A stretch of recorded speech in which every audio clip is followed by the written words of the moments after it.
नमस्कार, the Hind warrior news देख रहे हैं आप, जहां उठाते हैं आपकी आवाज सच के साथ। और मैं हूं आपका सहयोगी अमन यादव आपके साथ। हरियाणा में अब मेयर और पार्षद के चुनाव का आगाज शुरू हो गया है, जो काफी लंबे समय से लंबित था। जी हां, कोरोना के बाद से यह दिन ब दिन टलता चला गया, लेकिन अब इसकी तारीख नजदीक आ गई है।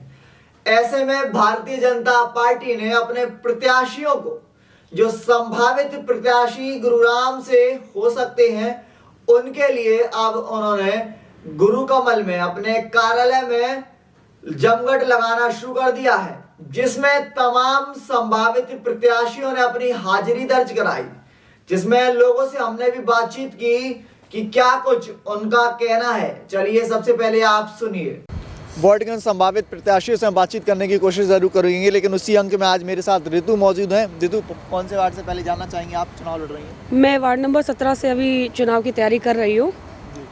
और कितना आश्वस्त है अपनी सीट को लेकर? क्या लग रहा है कि आपको टिकट मिलेगी? देखो, जहाँ तक कहते हैं किस्मत होती है, एक राजयोग होता है राशि में, वो भी होता है, और दूसरा लोगों का प्यार होता है। अगर लोगों का प्यार होगा और पार्टी हमें समर्थ समझती है तो हमें ज़रूर टिकट मिलेगी। रितु जी, एक डर और पूछना चाहूँगा, क्या मन में सता रहा है कि आपकी अगर सीट की मैं बात करूँ तो वहाँ पर 25 साल से एक ही व्यक्ति का होना, तो क्या ये डर का माहौल बना रहा है? बिल्कुल बिल्कुल, मैं बिल्कुल मान करती हूँ, मैं सम्मान करती हूँ। मेरे वार्ड से जो पहले से हैं माननीय दिलीप साहनी जी हैं, मैं बिल्कुल सम्मान करती हूँ और मैं चाहती हूँ कि वो बहुत अच्छे हैं, बहुत सक्रिय भी है हमारे लिए। पर मैं सिर्फ उनसे एक ही निवेदन करना चाहती हूँ कि आप आगे बढ़िए और दूसरे इंसान को थोड़ा सा मौका दे के देखिए, क्योंकि शायद हम भी उनकी बेटियां हैं, बहन है, परिवार है हमारा एक, तो परिवार को भी मौका मिलना चाहिए मेरे हिसाब से। क्या आपको लगता है कि इतने लंबे समय से जो लगातार जमीन पर हैं वो आपको मौका देंगे? बिल्कुल, मैं उनसे जाके कहूँगी कि वो मेरे साथ रहें। मैं उनके साथ हमेशा से थी और आज मैं उनसे अपना साथ मांगूंगी।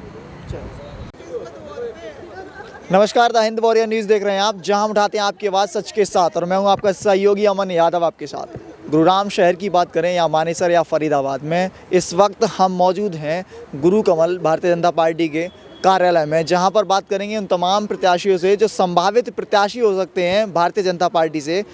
जी, आपका नाम? मेरा नाम मुकेश शर्मा और बाले पंडित, गुड़गांव गांव का निवासी हूँ मैं, और वार्ड 8 के लिए मैंने आवेदन पत्र दिया है। मुकेश जी, क्यों आपको ही चुना जाए? क्या कुछ की पार्टी आपको चुने, क्या ऐसा कारण है, वो आप बताएं। देखिए, पार्टी जो सबसे मेन हमारी भारतीय जनता पार्टी, इसमें लोकतांत्रिक प्रणाली से कैंडिडेट का चुनाव होता है जी। और सभी को हक होता है कि हम आवेदन करें। उसमें से कितने लोग आवेदन करते हैं, कौन करता है कौन नहीं करता, वो डिपेंड करता है उन लोगों पे। मैंने आवेदन किया है, तो मुझे विश्वास है अपने काम पे, अपने कार्य क्षेत्र पे, और इसीलिए मैंने आवेदन किया है कि पार्टी मेरे को टिकट दे सकती है। मुकेश जी, अगर बात की जाए कि आपके क्षेत्र में और अन्य प्रत्याशी कितने हो सकते हैं, या फिर कुछ एक ऐसे नाम जो दावेदारी ठोक सकते हैं? मेरे गुड़गांव गांव में अगर जेन्युइन तरीके से पार्टी देखती है तो पार्टी के 2 ही कैंडिडेट हैं जो आवेदन करते हैं। इसके अलावा पता नहीं कौन कौन आवेदन कर सकता है, कुछ भी हो सकता है। संभावित प्रत्याशी के अंक में हम बात करेंगे उस महिला प्रत्याशी से। जी, अगर बात की जाए चुनाव के दौर की, तो कब से आप भारतीय जनता पार्टी के लिए काम कर रहे हैं? जी, भारतीय जनता पार्टी में तो हम शुरू से ही काम कर रहे हैं। श्रीमान सीताराम सिंगला जी के लिए हमने काम किया है, और जब से ही हम पार्टी के लिए काम कर रहे हैं, और अब हम सक्रिय हैं। और राजनीति में 2006 से मैं सक्रिय हूँ।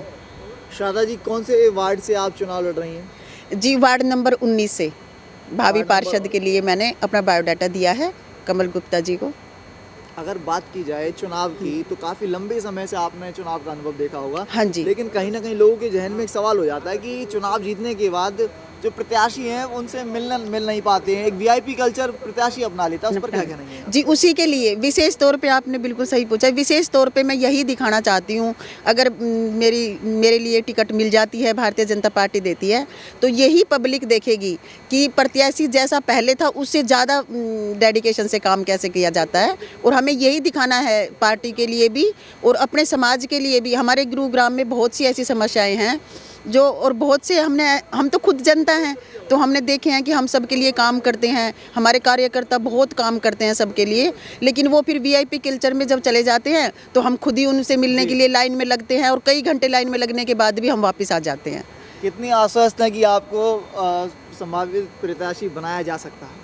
जी, मुझे पूरी 101% उम्मीद है कि पार्टी हमें ज़रूर मौका देगी कि हम सेवा तो हम करते हैं और करते रहूँगी मैं, क्योंकि मुझे बहुत ज़्यादा मतलब खून में है समाज सेवा, ये समझ लीजिए। आपको सुनवाते हैं कि अभी तक भारतीय जनता पार्टी की दौड़ में जो टिकट लेने के लिए लगातार प्रत्याशी भाग रहे हैं, उनमें से कौन इस बार चुनाव में दावेदारी दर्ज कराएगा, किसको पार्टी की तरफ से टिकट मिलेगी, यह देखने वाली बात होगी। आपको सुनवाते हैं क्या कुछ हरियाणा सरकार के मंत्री ने कहा। आपने आवेदन भरने के लिए जो मेयर पद के उम्मीदवार और पार्षद के मानेसर और गुरुग्राम के, आज आपने यहाँ पर लोगों को बोला था, कितने लोगों ने आज देखिए, मानेसर के तो नहीं, मुझे जो पार्टी भारतीय जनता पार्टी की प्रदेश नेतृत्व में गुड़गांव नगर निगम की जिम्मेवारी दी है, तो उसके चुनाव की दृष्टि से आपको पता ही है कि भारतीय जनता पार्टी एक कैडर बेस्ड पार्टी है और हमारे जो चुनाव की तैयारियां होती हैं वो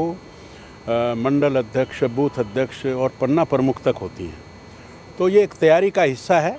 हमारे इतने लोग हैं चुनाव लड़ने वाले, इतने इच्छुक सब लोग हैं, तो इस दृष्टि से मैं यहाँ आया था और काफ़ी कार्यकर्ताओं से मिला। लगभग 170 कार्यकर्ताओं ने अपने आवेदन दिए हैं, अपनी इच्छाएं जाहिर की हैं, तो उन सबके बायोडाटा हमने लिए हैं, इन पर विचार करेगी पार्टी। और अभी तो और भी बहुत लोग हैं, हो सकता है कि ये सेशन आज ही समाप्त ना हो, 1-2 दफ़ा 2-3 दफ़ा और भी करना पड़े।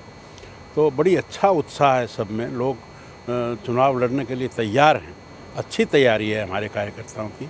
मैं समझता हूँ कि आने वाला समय जो है वो आपको हाथ कंगन को आरसी क्या पता लग जाएगा कि गुड़गांव का जो निगम का चुनाव है वो हम 100% मेयर का भी जीतेंगे और पार्षद भी हमारे बनेंगे। इस बार सर किस प्रकार से टिकट किस आधार पर आप बांट रहे हैं, मतलब किस आधार पर देंगे? ये पार्टी का जो नेतृत्व है वो फैसला करेगा। मंत्री जी, कितने मेयर पद के लिए कितने आवेदन आए आप तक? नहीं, अभी हमने पूरी काउंटिंग नहीं की, लेकिन 170 आवेदन आए हैं, उनको हम, हाँ जी, पार्षद तो मेयर हाँ जी, तो उनको अभी हम ज़रा कैटेगरी वाइज और वो सब लिस्ट वगैरह बनाएंगे।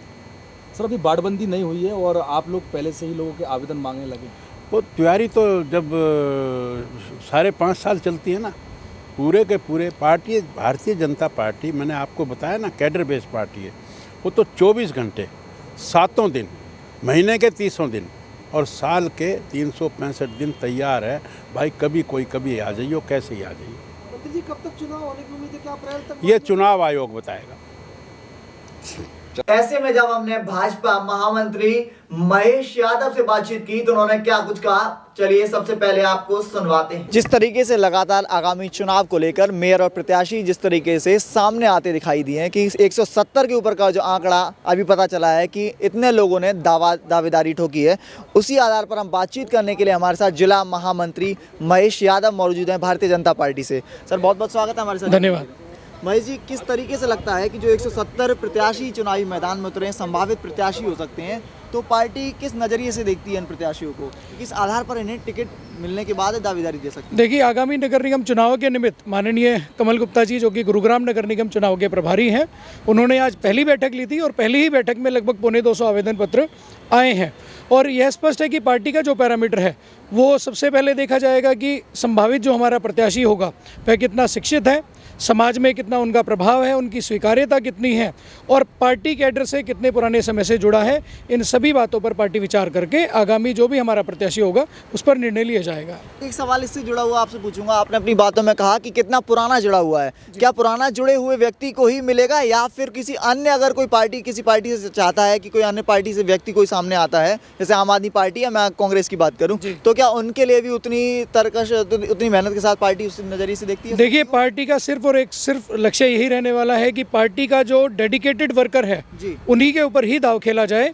और जिस प्रकार से आज पहली ही बैठक में 250 के आसपास हमारे पास आवेदन आए हैं और भविष्य में लगभग ये 500 से ऊपर संख्या रहने वाली है, तो मुझे ऐसा कहीं दूर दूर तक नहीं लगता कि कहीं भी हमें दूसरे विषय हैं जो उन पर विचार करना पड़ेगा। यानी आप कह रहे हैं कि आने वाले समय में और सेशन इस तरीके से जारी रहेंगे और लगातार लोगों का आना जाना लगा रहेगा? जी, जैसा कि माननीय मंत्री जी ने कहा कि आज तो पहली ही बैठक थी और शादी ब्याह का सीज़न भी है, तो ऐसी 2 बैठकें और होने वाली है। जब तक और चीज़ें भी स्पष्ट हो जाएंगी तो ये स्वाभाविक है कि भारतीय जनता पार्टी के पास 500 से ऊपर आवेदन आने वाले हैं विभिन्न वार्डों से। तो ये देखिए, हमने बातचीत की आगामी चुनाव को लेकर। जिस तरीके से हमारे साथ भारतीय जनता पार्टी के जिला महामंत्री महेश यादव हमारे साथ मौजूद थे, जिन्होंने हमें बताया कि किस तरीके से तकरीबन अभी 170 का जो आंकड़ा था वो अभी पहुंचा है, लेकिन शादी के जिस तरीके से कार्यक्रम चल रहे हैं और ये संख्या का इजाफा जो है वो 500 से ऊपर भी हो सकता है। लगातार इस तरह की अपडेट हम आपको देते रहेंगे, लेकिन इस वक्त हम मौजूद हैं गुरु कमल में। कैमरा पर्सन प्रवेश कुमार के साथ मैं Aman Yadav, the Hind warrior news, Gurugram. अब यह तो आने वाला वक्त ही बताएगा कि कितने भारतीय जनता पार्टी के प्रत्याशी जीतेंगे, या फिर झाड़ू चलने में कामयाब होगी, या हाथ का पंजा मजबूत होगा। तब तक के लिए आप देखते रहिए मेरे साथ द हिंद वॉरियर न्यूज़। धन्यवाद।